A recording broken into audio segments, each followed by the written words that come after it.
Las Vegas, mid-1970s. Halfway through his set, Elvis froze. Security guards were moving toward. A boy in the front row, his face soft, his eyes wide, and a Down syndrome diagnosis written in every protective glance from his mother. The king didn't miss notes, but this moment he refused to miss. If you believe music can bring out the best in us, stick with me. Because what Elvis did next wasn't just a performance, it was a statement of who he was as a man. The brass section hit sharp, golden notes that bounced off the velvet walls of the showroom. It was Las Vegas, mid-1970s, and Elvis Presley stood center stage in his white jumpsuit, rhinestones catching every angle of the spotlight. The scent of cigarette smoke mixed with cheap perfume hung in the air, clinging to the red carpets beneath.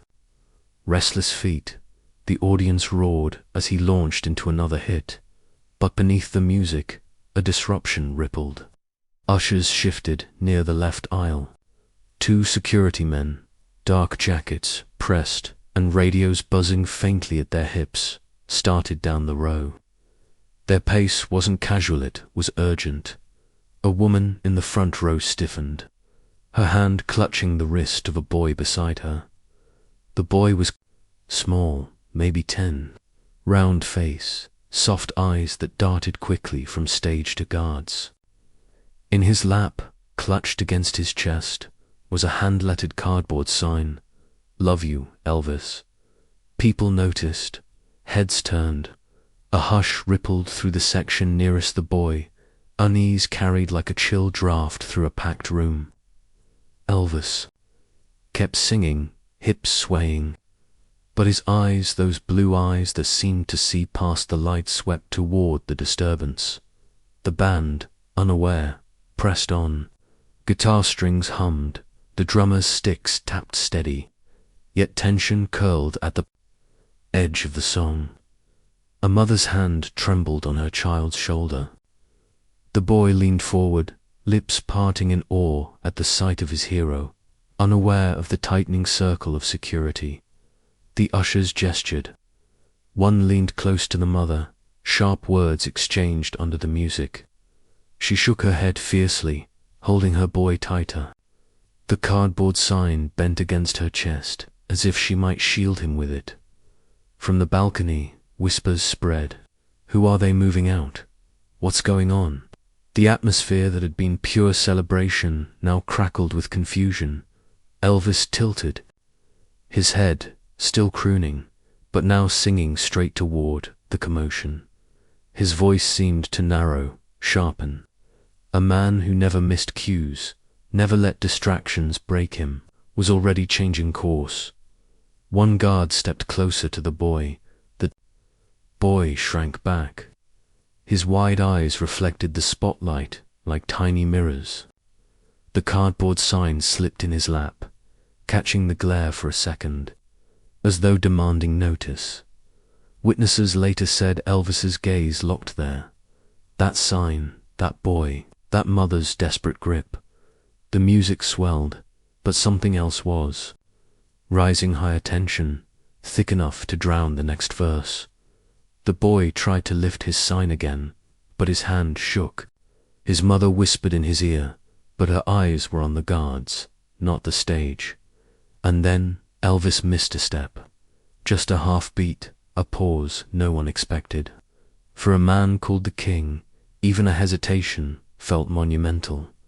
The guards leaned in. The crowd's buzz grew louder. People craned their necks, sensing something was about to break. On stage, the horns blared, but Elvis's hand twitched at his side. He was watching, measuring, deciding. This wasn't just about one boy. It was about the whole room, 18,000 people. Suddenly leaning forward as if pulled by invisible thread. And in that instant, the question hung in the air like smoke from the spotlights. Would Elvis keep the show rolling, or stop it cold? The drums carried the beat forward, cymbals shivering like sparks. But Elvis wasn't moving. His boots planted firm, his shoulders squared. The brass blared a triumphant line until Elvis raised his left hand. One small gesture, and instantly everything died. The guitars silenced mid. The horns fell mute, valves frozen in the air. Even the amp hiss seemed louder now in the void. A ripple swept the room. Conversations cut off, the kind of stillness you could almost taste stale smoke, dust caught in the spotlight beams. Witnesses would later recall it like a movie scene. The king, arm raised, standing tall in glittering white, while 18,000 people leaned into silence. In the second row, a woman's voice broke through, fragile, trembling. "Please. He's with me." It wasn't a shout. It was a plea. The guards turned, annoyed, waving her off. One muttered that the boy was a distraction. Another gestured for the two of them to be escorted out. The mother shook her head violently. "He just wanted to see Elvis," she whispered, though in the hush, everyone could hear. Elvis took a step forward. The blue scarf around his neck swung as he moved, catching the light. He didn't rush. He didn't bark an order. He just walked, each stride deliberate, toward the lip of the stage. Every camera flash caught him closer to the boy. The guards hesitated now. Their orders weren't clear anymore. The crowd murmured, louder, unsure whether to intervene or wait. And then Elvis stopped. He was right above them, staring down. His chest rose and fell, microphone still in his hand but lowered at his side. The boy's sign lay bent across his lap, cardboard edges trembling with every breath. The king tilted his head, his gaze sweeping first over the guards, then the mother, and finally resting on the boy. A silence stretched, unbearable. Then Elvis leaned into the mic, voice low but carrying to the farthest balcony. "He stays." The audience erupted in a thunderclap of applause. Cheers echoed off the walls, a wave of sound that swallowed the awkward stillness. The guards froze, caught between duty and the will of the man they worked for. Elvis's eyes didn't leave them. His stare said more than words ever could. Slowly, they stepped back. The mother exhaled, tears streaming down her cheeks. She cupped her son's hand, whispering something only he could hear. The boy looked up at Elvis's mouth, open eyes wide, cheeks flushed under the hot light, and for a moment, it wasn't the king and his fans. It was just one man and one child, staring at each other across a sea of faces. Elvis crouched slightly, bringing himself closer without leaving the stage. His scarf dangled from his neck, brushing the crowd's outstretched hands, but never leaving him. His voice, steady, carried. "Again, you're safe here, little man." The audience roared once more, the wave doubling in strength. But beneath the applause, people leaned in, hungry for what would happen next. Elvis had stopped the music, stopped the guards, stopped the whole night in its tracks. But the question lingered, sharp as the spotlight on his rhinestones. What would he do now that the world was watching? The guards had stepped back, but the tension in the room hadn't eased. Thousands of eyes fixed on the standoff Elvis above, the boy below, the mother clutching her son as though the moment might shatter. If she let go, Elvis adjusted the mic stand, sliding it gently to the side. His boots gleamed white under the burning stage lights, heels clicking as he moved closer to the edge. For a second, it looked as if he might simply nod, reassure the crowd, and launch back into song. But then he bent his knees. Witnesses recall. The gasp, it rippled like a wave from the front row to the back. The king of rock and roll, untouchable on his pedestal of fame, lowered himself to the level of a child. His boots left the stage. With surprising ease for a man in his 40s, he stepped down. White leather brushed the carpeted floor just feet away from the boy. Spotlights strained to follow, bending shadows across the crowd. The boy stiffened, pulling at the thin oxygen. Line looped over his ears. His chest rose and fell quickly, unsure if he'd done something wrong, unsure why the world seemed to tilt its gaze toward him alone. The mother whispered urgently, her hand smoothing her son's hair. "He only wanted to see you." Her voice cracked on the last word, equal parts apology and defense. Elvis crouched lower, one knee down, until his face was level with the boy's. Sweat trickled down his temple, catching in the rhinestones on his collar, but his eyes, steady, locked on the boy, held none of the performance. This wasn't for the cameras. He reached out, slow, giving space for the boy to pull away. Instead, the boy's small shoulders trembled under his touch. Elvis's hand settled lightly, steadying him. A micro moment. The boy's eyes widened, then softened. The crowd leaned in. Not a single cough, not a single shuffle, even the ever-present hum of air conditioning seemed to vanish. "Hey, buddy," Elvis said quietly, though microphones picked up the warmth. "That sign yours?" The boy nodded once, tight and quick. His hand shook as he lifted the bent cardboard. The letters "Love You," Elvis looked like they'd been drawn in marker by uncertain strokes. The ink smudged at the edges. Elvis smiled. "Looks pretty good. To me." The crowd laughed softly, the kind of sound that releases tension without breaking the reverence. The boy's lips parted as if to speak, but no words came. His eyes glistened, his chest rising too fast. He tugged lightly at the oxygen. Line again, uncertain if he should hide it. Elvis noticed. His gaze followed the thin tubing down to the tank tucked behind the chair. For a second, his expression tightened. A flicker of recognition at the weight this child carried every day. He placed a hand gently on the boy's sign, lowering it back to his lap. Then he leaned closer, voice steady but soft enough that only those in the first few rows could truly feel its intimacy. "You don't worry about them," he said, flicking his eyes toward the guards. "You're my guest tonight." The audience erupted again, clapping, cheering, stamping feet. The walls seemed to shake with approval. Security, embarrassed now, retreated fully to the side aisles, their shoulders stiff, their faces unreadable. They disappeared into the shadow while all light fell on this quiet exchange. The boy finally smiled, small at first, then wider, almost shy.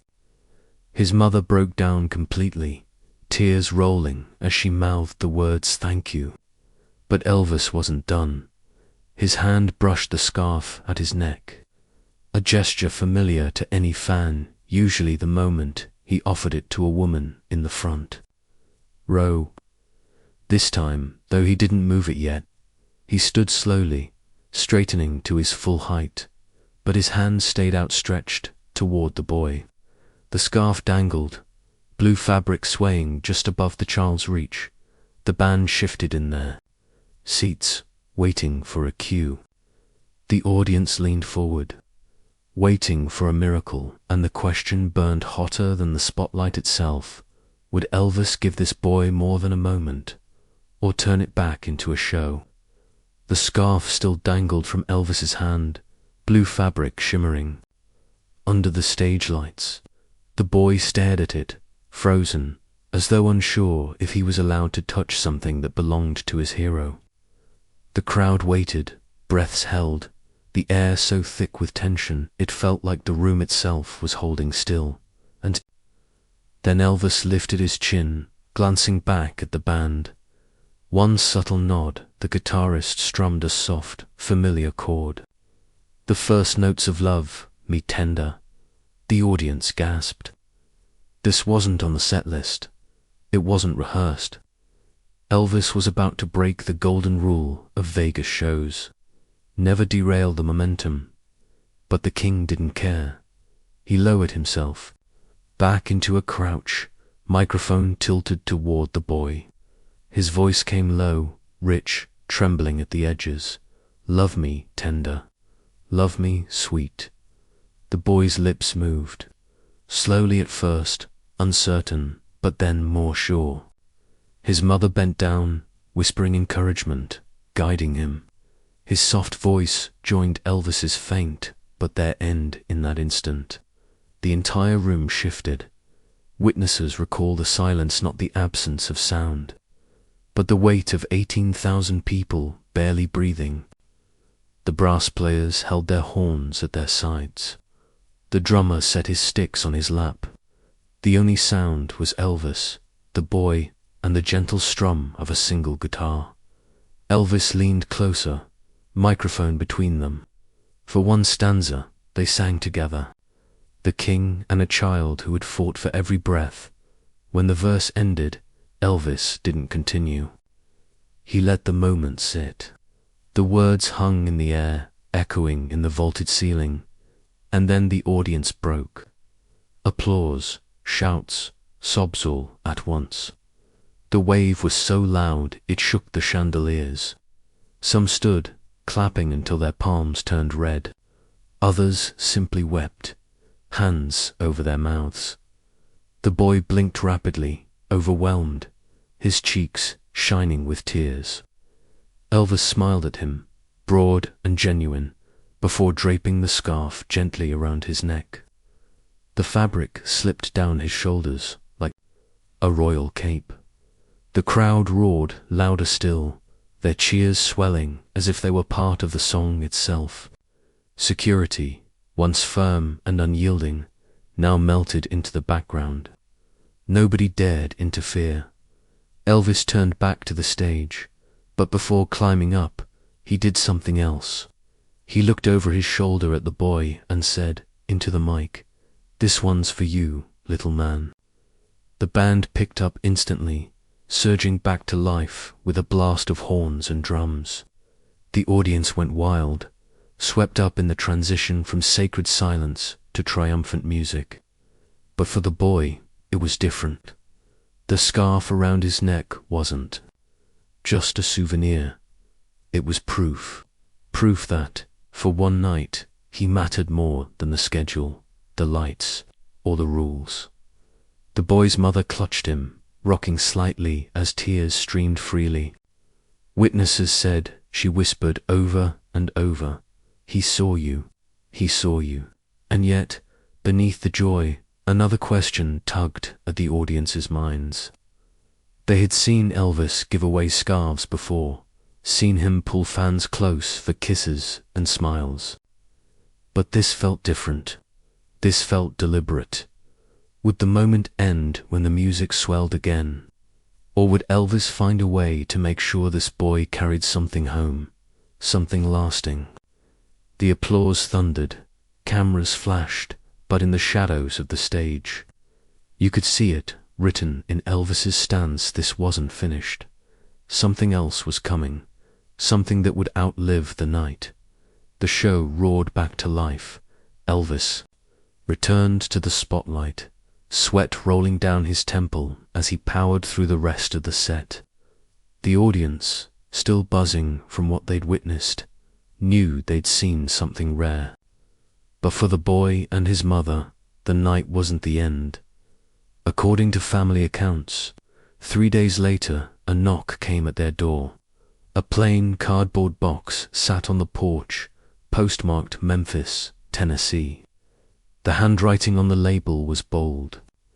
The return address unmistakable, Graceland. The mother opened it carefully, her son peeking over her shoulder. Inside, cushioned by plain brown paper, lay a small guitar. Its wood gleamed under the kitchen light, fresh polish catching every curve, and across the body, in blue ink, sprawled the signature. Elvis Presley. Tucked beneath the strings was a folded note, the handwriting, large and slanted, read, "You'll always have a front row seat, Elvis." The boy's hands shook as he reached for it. His mother helped him lift the guitar, steadying the weight. He cradled it awkwardly, the scarf still draped over his shoulders from that unforgettable night. For a long moment, he simply held both treasures against his chest. Family members later said he refused to sleep without it. The guitar rested beside his bed, scarf laid neatly across the headboard. Whenever the nights grew difficult, oxygen tank hissing, hospital visits, Lumina's mother would whisper, "Remember what Elvis said. You're his guest." And each time the boy would smile, drawing strength from that memory. This was no publicity stunt. There were no cameras, no headlines. It was a private gesture that changed one family's story forever, but it also planted a bigger question in the minds of those who heard it. Why would the biggest star in the world go so far for one child he barely knew? The answer, whispered through every retelling, was simple: because he could, and because, to Elvis, kindness was never just part of the show. Years passed, but the story of that night never faded. People who were in the audience told it like gospel. How the king of rock and roll brought his show to a halt for one boy with a cardboard sign. For the family, it was more than a memory. That guitar stayed by the boy's side until the day he could no longer lift it. The scarf, faded from years of careful folding, became a family heirloom. Every time they told the story, the mother repeated the same line. That night, Elvis gave us dignity. Fans often remember Elvis for the thunder of his voice, the flash of rhinestones, the sway of his hips. But this story revealed something deeper. In a room built for spectacle, he chose compassion. In a career measured in sold-out crowds, he made one boy feel like the only person who mattered. Witnesses still pass it on, because it was proof that behind the legend was a man who saw people others might overlook. And that's the legacy that lingers, not just the music, but the moments when he chose kindness over everything else. It's what made him unforgettable. Elvis showed that greatness isn't about the stage you stand on, it's about the people you're willing to stop for. If this story moved you, share it with someone who believes kindness can stop a room. And tell me in the comments, what act of compassion have you witnessed that you'll never forget?